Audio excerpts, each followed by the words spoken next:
అందరికీ నమస్కారం. ఈరోజు మనం మహాభారతం ద్రోణ పర్వం 5వ భాగంలోకి అడుగుపెడుతున్నాం. అయితే 14వ రోజు యుద్ధంలో ఏం జరిగిందో హ్మ్, 4వ రోజు యుద్ధంలో చెప్పుకొని ముగించాం. అప్పుడు 14వ రోజు యుద్ధంలో 3, 4 జాముల రాత్రి గడిచిన పిమ్మట యుద్ధం తిరిగి ఆరంభమయ్యెను. చీకటి సమసిపోయి అరుణోదయమొకటుతో యోధులందరూ యుద్ధమును విరమించి తమ ప్రాతఃకాల విధులకు ఉపక్రమించిరి అన్నదానితో మనము 14వ రోజు యుద్ధాన్ని చెప్పుకున్నాం 4వ భాగంలో. ఇప్పుడు 5వ భాగంలో 15వ రోజు యుద్ధాన్ని ప్రారంభిద్దాం. అయితే 15వ రోజు ఏం జరిగిందో చెప్పుకుందాం ఇప్పుడు.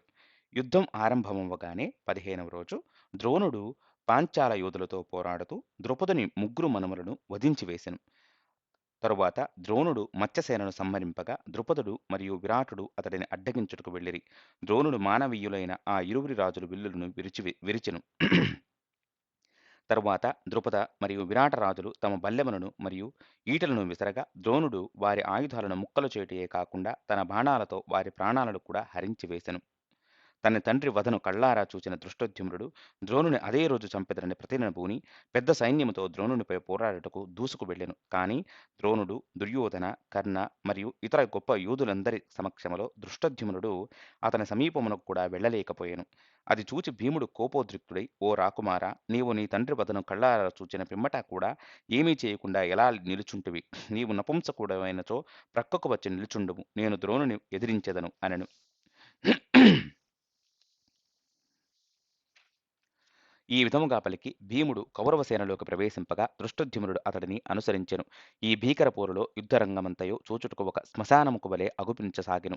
అట్టి ప్రచండ తుఫాను వంటి భీకర పోరులో కేవలం అర్జునుడు మరియు ద్రోణుడే చెలింపకుండా నిల్చుండగా ఇరు పక్షాలలోని యోధులు వారిని ఆశ్రయించి పోరాడసాగిరి. దుర్యోధనుడు నకులునితో, దుశ్శాసనుడు సహదేవునితో పోరాడగా మాద్రిపుత్రుడు దుశ్శాసనుని సారథిని వధింపగా దుశ్శాసనుడే స్వయంగా పగ్గాలను అందుకుని యుద్ధమును కొనసాగించెను. దుశ్శాసనుని ఈ దుస్థితిలో చూచిన కర్ణుడు వెంటనే అతని సహాయార్థం వెళ్ళగా భీముడు అతడిని అడ్డగించెను. ఆ ఇరువురు అసమాన వీరులు భయంకరముగా పోరాడుతున్నప్పుడు వారిరువురి రథాలు అతి సమీపముగా వచ్చుటతో బాణాలను విసురుటకు కూడా వీలు కాలేదు. తరువాత ఇరువురు తమ గదలను తీసుకొనగా కర్ణుడు మొదట తన గదను భీమునిపైకి విసిరెను. కాని భీముడు దానిని తన గదతో క్రింద దోయుటకు బదులుగా తన గదను కర్ణునిపైకి విసిరెను. కర్ణుడు చాకచక్యముతో తన బాణాలతో తిరిగి దానిని భీముని వైపునకు త్రిప్పికొట్టెను.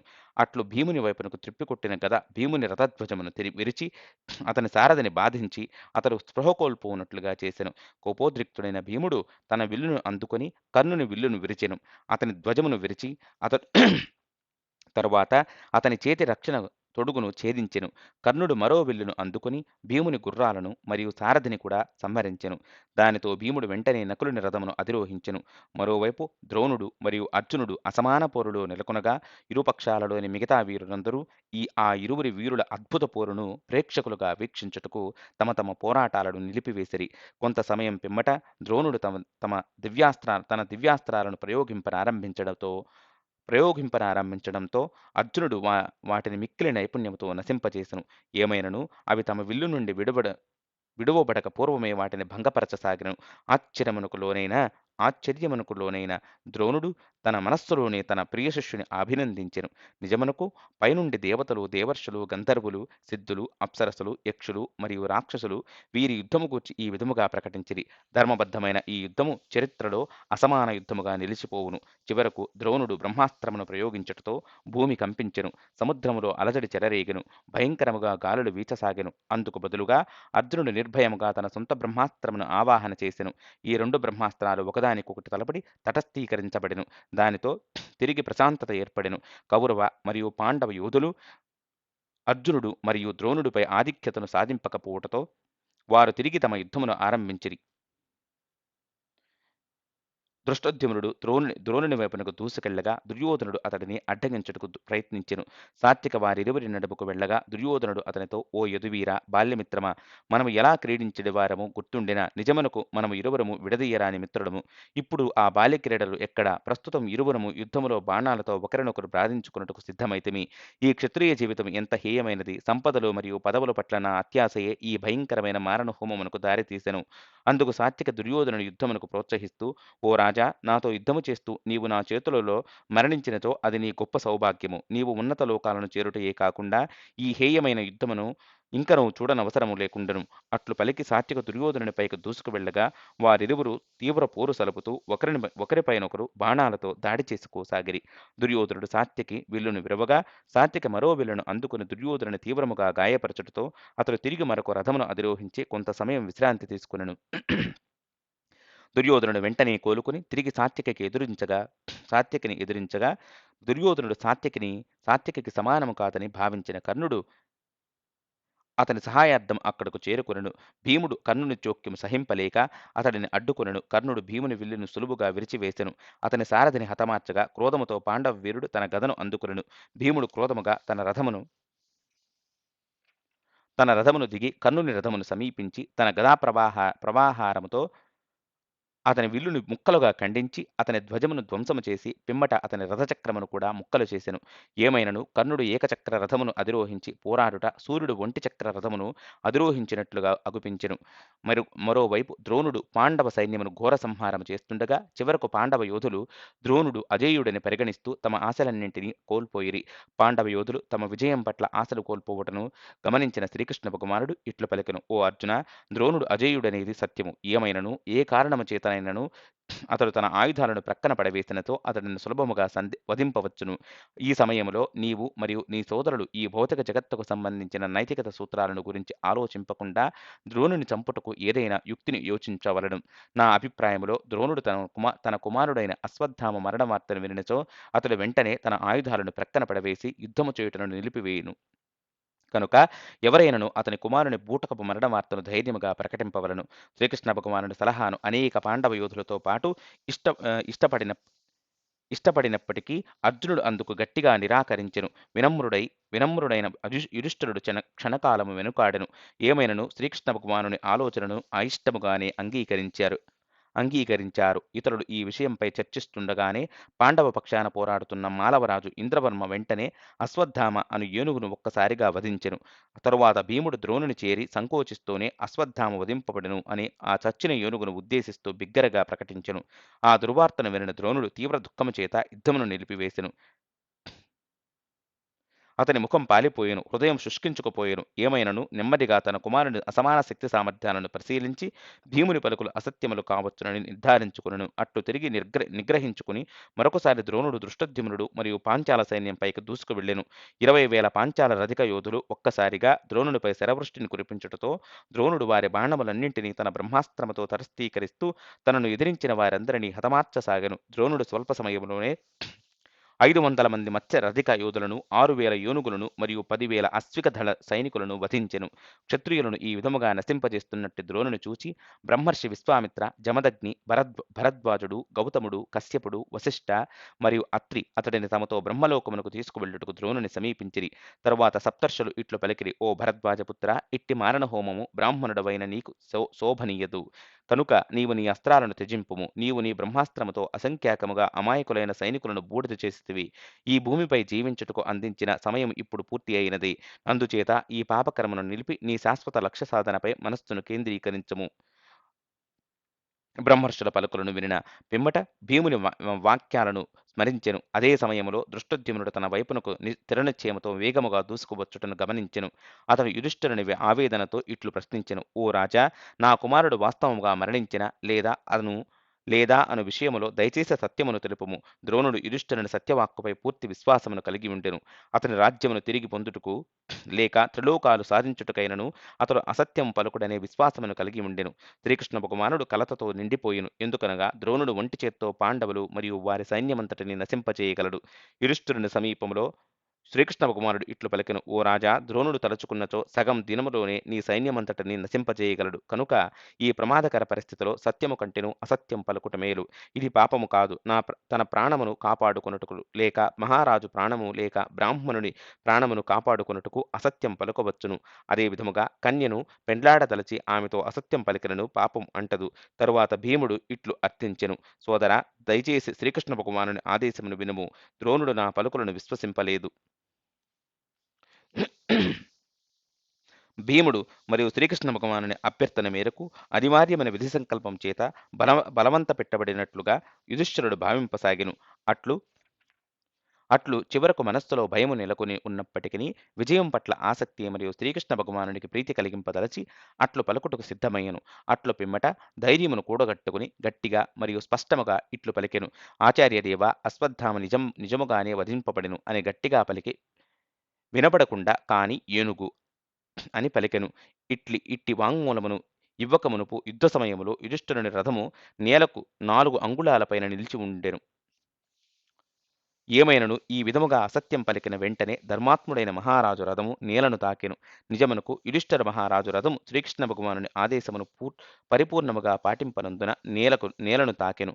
అతడు అసత్యమాడుతూ కూడా ఏనుగు అను పదమును చేర్చి తన సత్యవాక్కును రక్షించుకోవాలనేది అతని ఆలోచన.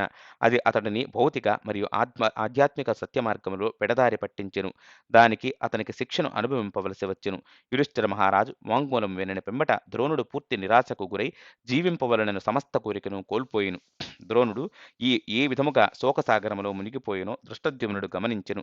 దానిని అవకాశముగా తీసుకుని తన విల్లుపై దేదీప్యమానమైన అస్త్రమును సంధింపగా ద్రోణుని వైపుకు దూసుకు వెళ్ళెను. అది చూచిన ద్రోణుడు తనకు అంతిమ సమయం ఆసన్నమైనదని గ్రహించి తన దివ్యాస్త్రాలను ఆవాహన చేయగా అవి ఆశ్చర్యముగా అతని ఆజ్ఞలను పాటించుటలో విఫలమయ్యెను. ఎవరికైనను మరణించుటకు ముందు ఈ విధముగానే జరుగును. ద్రోణుడు దృష్టద్యుమ్నుని విల్లును విరుచుటలో సఫలమయ్యెను. అయినను ఏమాత్రము చెలింపకుండా దృష్టద్యుమ్నుడు మరొక విల్లును అందుకుని ద్రోణుని ఎదపై తీవ్రముగా బాణముతో బాధించెను. దానితో ద్రోణుడు మరొకసారి దృష్టద్యుమ్నుని విల్లును విరిచెను. తరువాత పాంచాల రాకుమారుడు వివిధ రకముల అస్త్రాలను విసరగా ద్రోణుడు వాటినన్నింటినీ ముక్కలు చేసెను. తరువాత తన వద్ద కేవలం కత్తి మరియు గద మాత్రమే మిగిలినను దృష్టద్యుమ్నుడు ద్రోణుని సమీపమును దూసుకెళ్లగా ఇరువురి అశ్వాలు ఒకదానికి మరొకటి తగిలెను. ఇట్టి విపత్కర పరిస్థితిలోనూ దృష్టద్యుమ్నుడు తన గదను తీసుకుని ప్రయత్నింపగా ద్రోణుడు దానిని తన బాణాలతో ముక్కలుగా ఖండించెను. చివరకు దృష్టద్యుమ్నుడు చేతిలో కత్తి మరియు డాలును తీసుకుని ఒక్కసారిగా ద్రోణుని రథంపై తిరిగి తన గుర్రాలపై నుండి తన రథములోకి దూకుతుండెను. నిజమునకు దృష్టద్యుమ్నుడు గొప్ప వేగముతో రథమును అధిరోహిస్తుండటతో ద్రోణునికి అతడిపై దాడి చేసేందుకు ఏమాత్రమూ అవకాశం చిక్కుటలేదు. దానితో ద్రోణుడు ఒక బల్యమును విసరగా అది దృష్టద్యుమ్నుని అశ్వాలను వధించి తన అశ్వాలను రక్షించెను. ప్రతీకారముతో దృష్టద్యుమ్నుడు కత్తి మరియు డాలు పట్టుకుని ద్రోణునిపైకి దూకగా ద్రోణుడు 1000 బాణాలతో తన పైకి ఎత్తిన కత్తిని మరియు డాలును ముక్కలుగా ఖండించెను. ద్రోణుడు తన శిష్యును వధించు సంకల్పముతో ఒక శక్తివంతమైన బాణమును ఎక్కుపెట్టగా సాత్విక వరుసగా 10 బాణాలను విడిచి దానిని ఖండించెను. మహారాజు యుధిష్ఠిరుడు ద్రోణునిపై భారీ దాడికి ఏర్పాటు చేయగా ద్రోణుడు దృష్టద్యుమ్నుని విడిచి తనపై దాడి చేస్తున్నట్టు సైనికుల వైపునకు మరలెను. ఈ సమయములో ద్రోణుడు అనేక అపశకునాలను చూచెను. అతని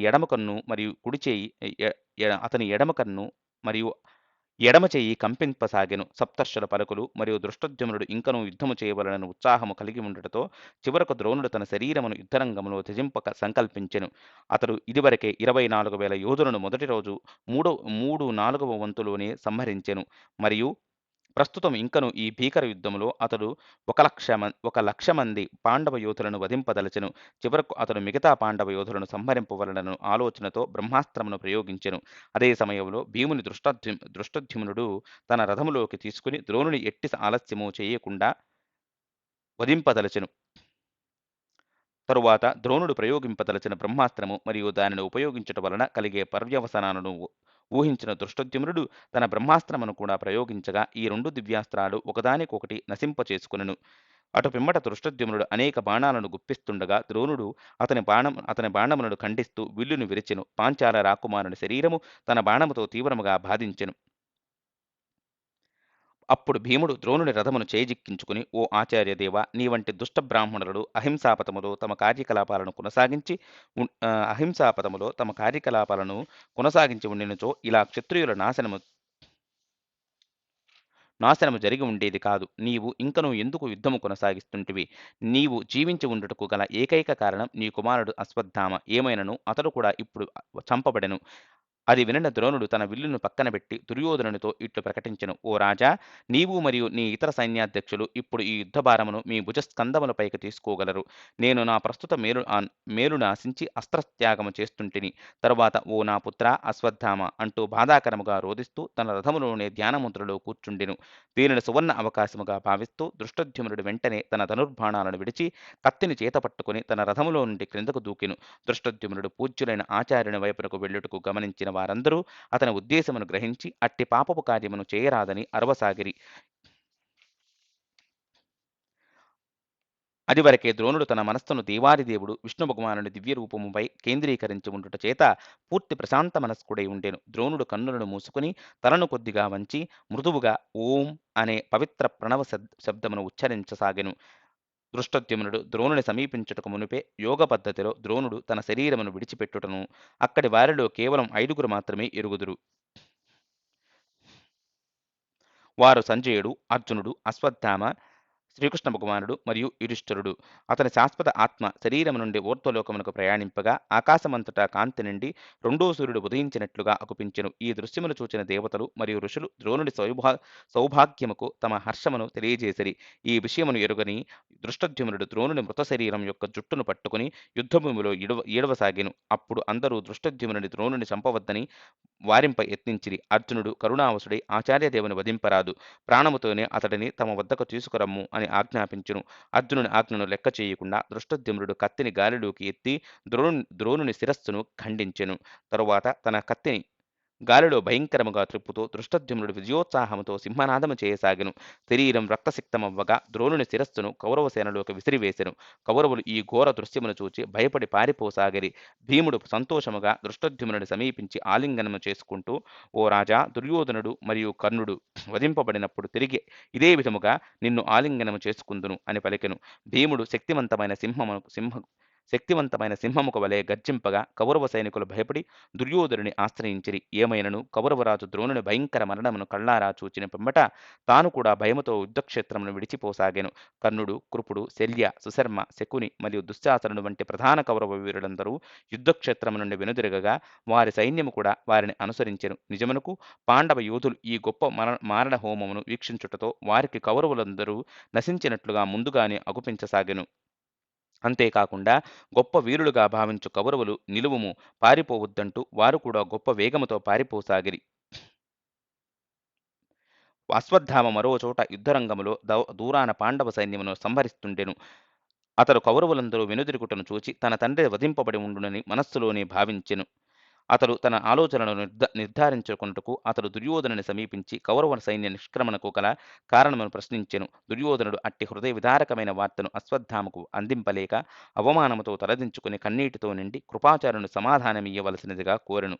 కృపాచార్యుడు తీవ్ర వేదనతో ఇట్లు పలికెను. అశ్వత్థామ, దృష్టద్యుమ్నుని చేత నీ తండ్రి వధింపబడెను. ద్రోణుడు అస్త్రాలను త్యజింపనంత కాలం అజేయుడని ఎరిగిన శ్రీకృష్ణ భగవానుడు యుధిష్ఠిరుని నీ బూటకపు మరణం వార్తను తెలుపవలసినదిగా ఆజ్ఞాపించెను. ఈ ఘోర వార్తను విని నీ తండ్రి అస్త్రాలను త్యజించినంతనే దృష్టద్యుమ్నుడు కత్తి ఎత్తి పరిగెత్తెను. పాండవ వీరుడు మరియు అర్జునుడు తన 2 చేతులను పైకెత్తి, మన ఆచార్య దేవుని చంపవద్దు, అతడిని ప్రాణముతో తీసుకురమ్ము అని వారించినను ధ్యానముద్రలో ఆసీనుడైన నీ తండ్రి తలను అతడు ఖండించి వేసెను. ఈ వార్తను వినిన అశ్వత్థామ క్రోధితుడయ్యెను. చేతులను పిసుకుతూ పండ్లను నూరుతూ దుర్యోధనునితో ఇట్లనెను. ఓ రాజా, నా తండ్రి మరణమును ఎవరునూ విచారింపరాదు. అతడు నిశ్చయముగా ఊర్ధ్వలోకాలను అధిరోహించును. కాని దృష్టద్యుమ్నుడు నా తండ్రి జుట్టు పట్టుకుని ఈడ్చుటను నేను సహింపలేకుంటిని. అందుకే నేను ఈ రోజునే పాండవులందరినీ వారెరుగని నారాయణాస్త్రము ద్వారా సమాప్తి చేసెదను. పూర్వం నారాయణుడు బ్రాహ్మణ వేషములో నా తండ్రిని సమీపించెను. ద్రోణుడు ఆ బ్రాహ్మణుని గొప్పగా పూజించి అనేక కానుకలను అందించెను. ఆ సమయములో నారాయణుడు నా తండ్రిని ఒక వరమును కోరుకోమనగా నా తండ్రి అతని అస్త్రాలన్నింటినీ మించిన నారాయణాస్త్రమును కోరెను. ఈ దివ్యాస్త్రమును నా తండ్రికి అందిస్తూ ఆలోచిస్తూ నారాయణుడు, ఓ బ్రాహ్మణ, ఈ అజేయ అస్త్రము ద్వారా దేనితోనూ చంపబడిన వారు కూడా చంపబడెదరు. కానీ దీనిని సరి అయిన కారణము లేకుండా ప్రయోగించరాదు. బలహీనుడైన శత్రువులపై ప్రయోగించుటయో, లేక అస్త్రత్యాగము చేసిన వాడిపై ఈ అస్త్రమును ప్రయోగించుటయో చేసినచో అది దానిని ప్రయోగించిన వాడినే అంతమొందించును అని పలికెను. అటు పిమ్మట ఈ నారాయణాస్త్రం నా తండ్రి నుండి నాకు లభించెను. నా సమస్త శత్రువులను నాశనము చేస్తానని అశ్వత్థామ ఘోర ప్రతిజ్ఞను వినిన కౌరవులు తిరిగి యుద్ధము చేయ ఉత్సాహముతో గర్జింపసాగిరి. కౌరవులు ఇట్టి గర్జనలకు గల కారణాలను గూర్చి ఆశ్చర్యముతో చర్చించసాగిరి. అదే సమయంలో అశ్వత్థామ ఆచమనము చేసి నారాయణ అస్త్రమును ఆవాహన చేసెను. దానితో వెంటనే భయంకరమైన ప్రచండ గాలులు వీచసాగెను. భూమి కంపింపసాగెను. సముద్రములు కలత చెందెను. అంధకారం అంతటా అలముకొనెను. దానితో అందరూ భయభీతులైరి. కొద్ది సమయం పూర్వమే వారు ద్రోణుని మరణమును చూచి భయముతో యుద్ధరంగము నుండి పారిపోగా, ఇప్పుడు ఈ విధముగా యుద్ధమునకు కౌరవులు దూసుకువచ్చుటను యుధిష్ఠిరుడు చూచెను. ఆశ్చర్యమునకు గురి అయిన ధర్మరాజు, అర్జున, కౌరవ సైన్యమును తిరిగి ఇంత అద్భుత రీతిలో ఎవరు నడిపిస్తుండిరి అని విచారించెను. అందుకు అర్జునుడు ఇట్లు పలికెను, అగ్రజ, దృష్టోద్యుమ్నుడు తమ గురువును నిర్దాక్షిణ్యముగా వధించుట చేత ప్రతీకారముగా అశ్వత్థామ ద్వారా ప్రేరేపింపబడిన కార్యమే ఇది అని నీవు ఎరుగవలను. అశాశ్వతమైన రాజ్యము కొరకు నీ పాపపూరితమైన అసత్య కార్యముకు కారణముగా క్రోధోన్మాది అయిన ద్రోణపుత్రుడు తప్పనిసరిగా నీపై ప్రతీకారమును తీర్చుకొనును. నిజమునకు శ్రీరామచంద్రుడు చాటుగా వారిని వధించి అపకీర్తికి గురైనట్లుగా నీవు ఇప్పుడు ఈ పిరికితనముకు శాశ్వత అపకీర్తిని సాధించితివి. ఏమైనను నీవు ఇప్పుడు దృష్టోద్యుమ్నుని రక్షించుటకు ప్రయత్నించవలను. కాని నా అభిప్రాయములో అశ్వత్థామ మనలందరినీ నశింపజేయును. నిజమునకు దృష్టోద్యుమ్నుడు మిక్కిలి హేయముగా ప్రవర్తించినప్పటికీ ఈ అపకీర్తిని పూర్తిగా మీ భుజస్కంధములపైననే మోయవలసి వచ్చును. ఎందుకనగా ద్రోణుడు నీ వాక్కులపై విశ్వాసముతో తన అస్త్రాలను త్యజించెను. ద్రోణుని కొరకు నేను ఎంతటి త్యాగమునకైనను వెనకాడననే విశ్వాసము ఉండెను. కాని నా సమక్షములోనే అతడు అలా చేసేందుకు అనుమతింపబడినందుకు నేను కూడా ఎంతగానో ఖండింపబడుదును. ఇట్టి నిర్లక్ష్యమునకు తప్పక నేను అనేక సంవత్సరాలు నరకములో బాధలను అనుభవింపవలసి వచ్చును. నిజమునకు బ్రాహ్మణుడైన నా గురుహత్య పాపములో చిక్కుకొని దుష్టునిగా జీవించుట కంటెను నా ప్రాణాలను త్యజించుట మేలు. అర్జునుని పలుకులను వినిన పిమ్మట ఎవరునూ కూడా అతనికి సమాధానమిచ్చుటకు గాని సమర్థించుటకు గాని ధైర్యము చేయకుండిరి. పరిస్థితిని గమనించి భీముడు క్రోధముతో అర్జునుని ఇట్లు మందలించెను, సోదరా, అన్ని సమయాల్లో రక్షణ కల్పించుటే క్షత్రియుని ఉన్నత కర్తవ్యము. నీవు బ్రాహ్మణునికి వలె పలుకులుచుంటివి. అర్జున, నిజమునకు ఇది నీ పొరపాటు కూడాను. నీవు మనస్ఫూర్తిగా పోరుకు యత్నించుటలేదు. దానితో కౌరవుల ద్వారా మనము పొందిన అవమానాలను నీవు ప్రతీకారం తీర్చుకుందువనే నీ ప్రతిజ్ఞను నెరవేర్చుటలో విఫలమగుతుంటివి. బావమరిది, మన కొరకై తన ప్రాణాలను సైతం పణముగా పెట్టినట్టి ఉత్తమ మిత్రుని విమర్శింప ధైర్యము నీకు ఎట్లు కలిగినది? అప్పుడు దృష్టోద్యుమ్నుడు ఇట్లు పలికెను, అర్జున, నేను ద్రోణుని వధించుటకు దేవతల ద్వారా యజ్ఞకుండము నుండి ఆవిర్భవించి ఉన్నందున నీవు నన్ను విమర్శింపరాదు. ద్రోణుడు నా తండ్రిని మరియు అనేక ఇతర బంధువులను సంహరించెను. నేను దానిని చూచి భరిస్తూ ప్రక్కన కూర్చోగలనని మీరెట్లు భావింపగలరు? నీవు నీ తాతగారైన భీష్ముడిని మరియు గౌరవనీయులైన భగదత్తుని వధింపలేదా? అర్జునుడిని దృష్టోద్యుమ్నుడు దూషిస్తుండగా అందరూ క్షణకాలం పాటు మౌనం వహించిరి. అప్పుడు సాత్యకి కోపముగా ఇలా ప్రకటించెను, దృష్టోద్యుమ్న,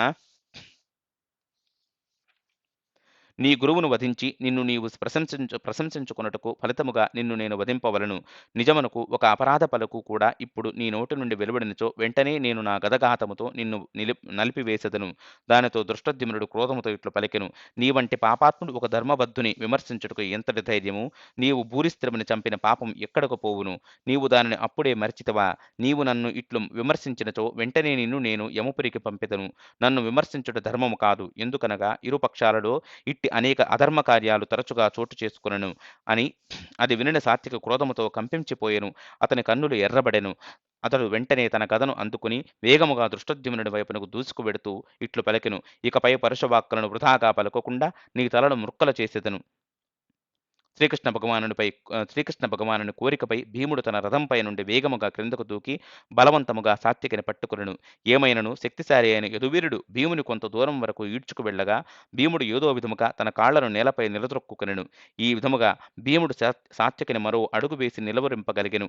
సహదేవుడు కూడా తన రథంపై నుండి దూకి సాత్యకతో పాంచాల మరియు వృష్ణి వంశాల నడుము గల సన్నిహిత సంబంధమును గుర్తు చేస్తూ అతడిని శాంతింపజేయుటకు ప్రయత్నించెను. అదే సమయంలో దృష్టోద్యుమ్నుడు భీముని సాత్యకిని విడిచిపెట్టమని తాను యుద్ధమునకు సిద్ధమని సవాలు విసిరెను.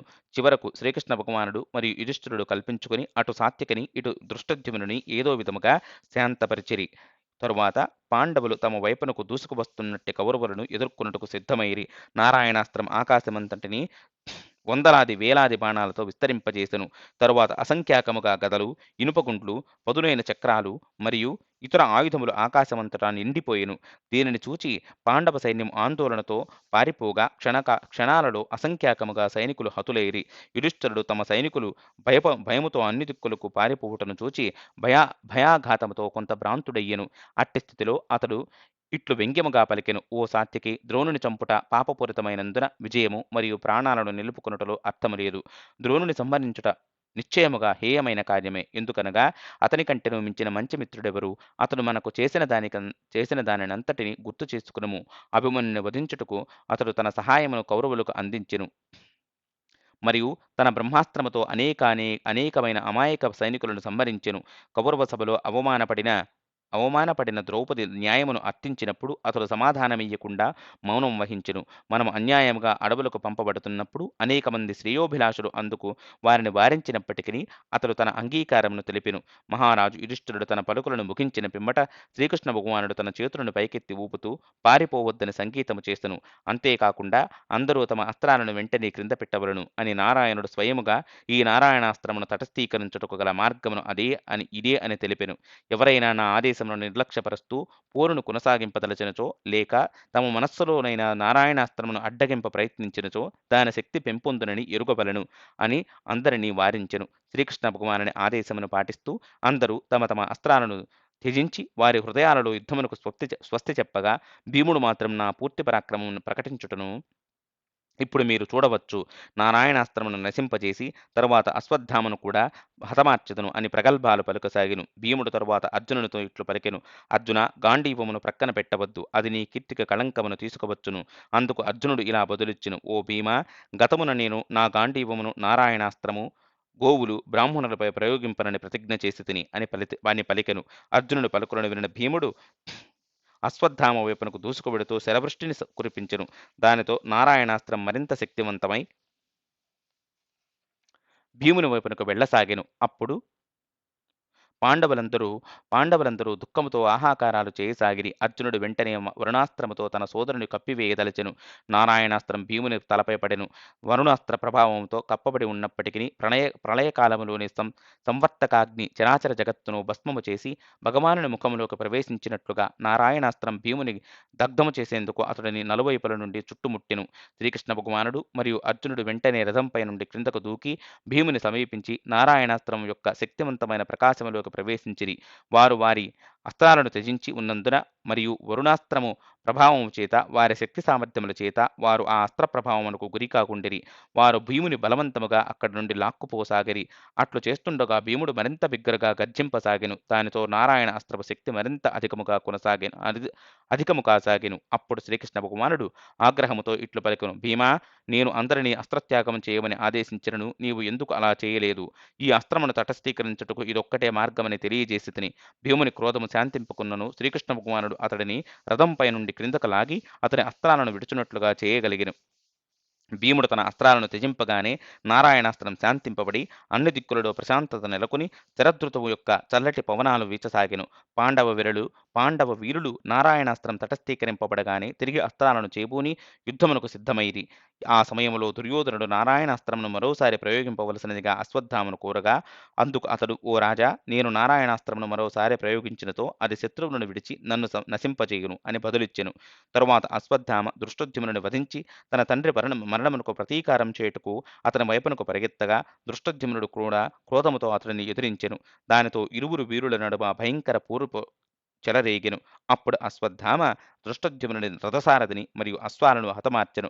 పాంచాల సైనికులు తమ నాయకుని ప్రమాదకర పరిస్థితిని చూచి భయపడి పారిపోగా అశ్వత్థామ తన బాణాలతో దృష్టద్యుమ్నుని తీవ్రముగా బాధింపసాగెను. అప్పుడు సాత్విక అశ్వత్థామ వైపునకు దూసుకువెడుతూ హింసాత్మకముగా దాడి చేయుటతో అతని దాడికి ద్రోణపుత్రుని రథము, అశ్వాలు మరియు రథసారథి హతమయ్యెను.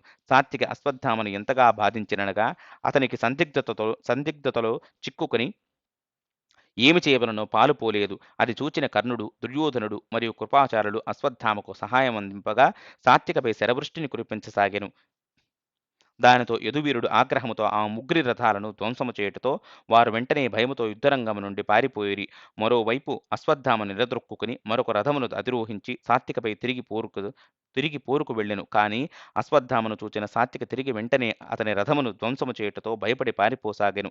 అది చూచిన పాండవులు తమ శంఖాలను పూరిస్తూ హర్షధ్వానాలు చేసిరి. అశ్వత్థామ లేకపోవుటతో సాత్యక వృషసేనుని సైన్యంపై దాడి చేసి త్వరలోనే 15,000 ఏనుగులు మరియు శకునికి సంబంధించిన 50,000 అశ్విక యోధులను హతమార్చెను. ఆ సమయంలోనే అశ్వత్థామ మరొక రథమును అధిరోహించి తిరిగి సాత్యకిని ఎదుర్కొనుటకు అక్కడకు చేరుకొనెను.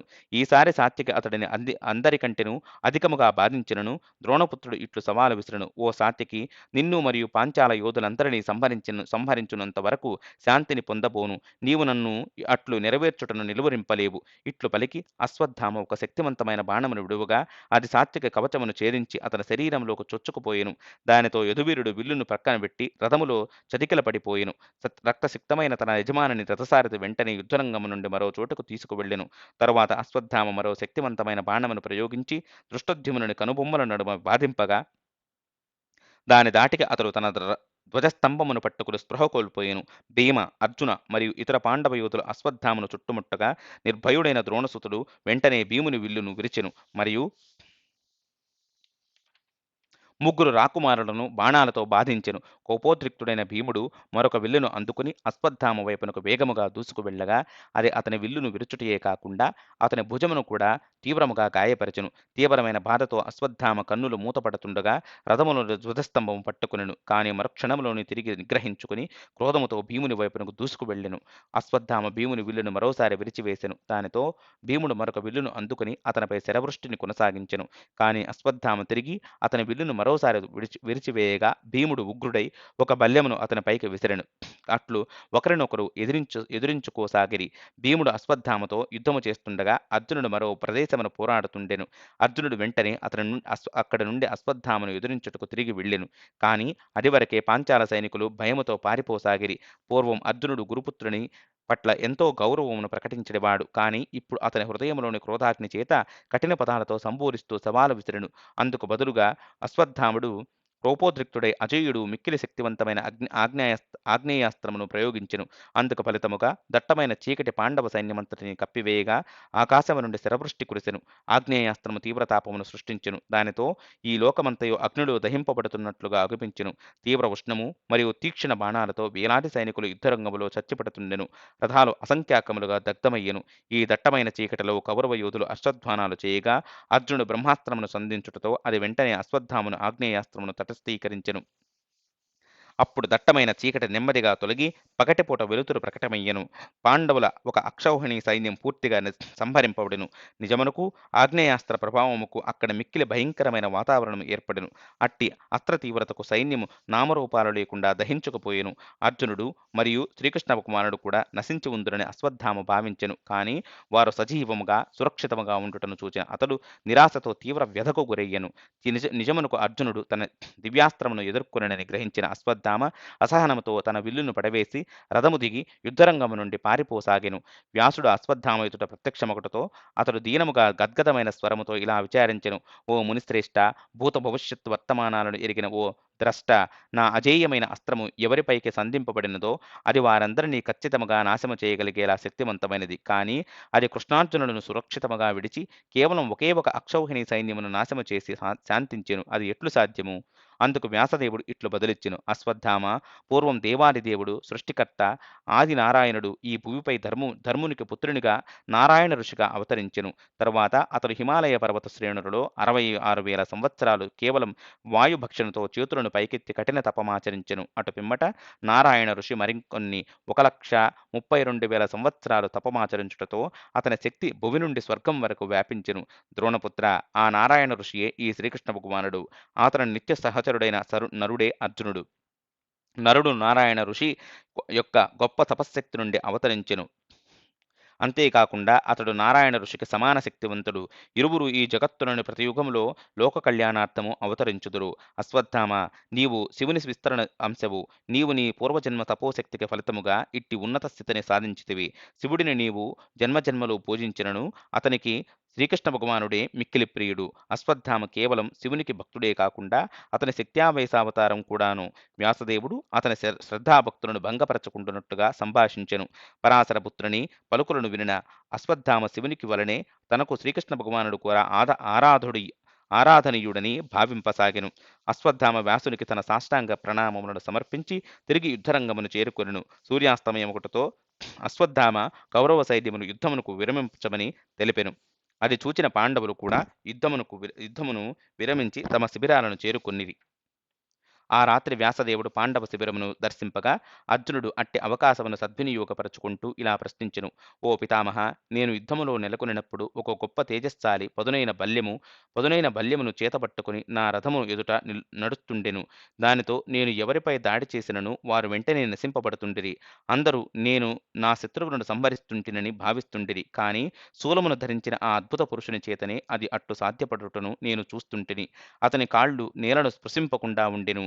అంతేకాకుండా అతడు ఎన్నడూను తన శూలమును విసరలేదు. ఎందుకనగా దాని నుండి అనేక శూలములు ప్రకటమవుతుండెను. నేను ఆ గొప్ప పురుషుడు ఎవరో తెలుసుకోదలచితిని. నేను అర్హుడనని మీరు భావించినచో దయచేసి ఆ సత్యమును ప్రకటించగలరు. వ్యాసదేవుడు అందుకు బదులిస్తూ, అర్జున, నీవు చూచిన ఆ పురుషుడే శివభగవానుడు. అతడు నీ రథము ఎదుట నిల్చుండుట చేతనే ఎవరునూ నిన్ను యుద్ధములో ఎదుర్కొనలేకుండిరి.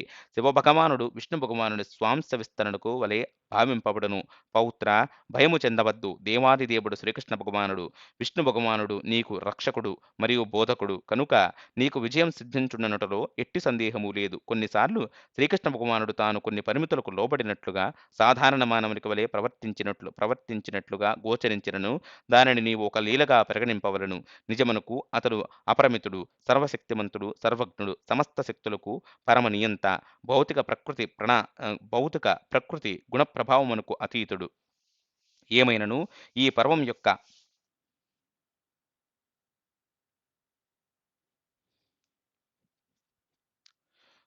గుణప్రభావమునకు అతీతుడు. ఏమైనను ఈ పర్వం యొక్క పఠన శ్రవణాదుల చేత ఒకరికి వేదాలను అధ్యయనము చేసిన ఫలితమును కలుగును. ఇందులో క్షత్రియ వీరుల కీర్తి వర్ణింపబడినది. దీనిని ప్రతిదినము పఠించువాడు సర్వ పాప విముక్తుడగును. ఇంతటితో మన ద్రోణ పర్వం సమాప్తమైంది. తరువాత మనము కర్ణ పర్వంని ప్రారంభిద్దాం వచ్చే వారం. మీకు ఈ మహాభారతం సిరీస్ నచ్చినట్లయితే మన నవర్షి స్టోరీ కార్నర్ని సబ్స్క్రైబ్ చేసుకొని 10 మందికి షేర్ చేయగలరు.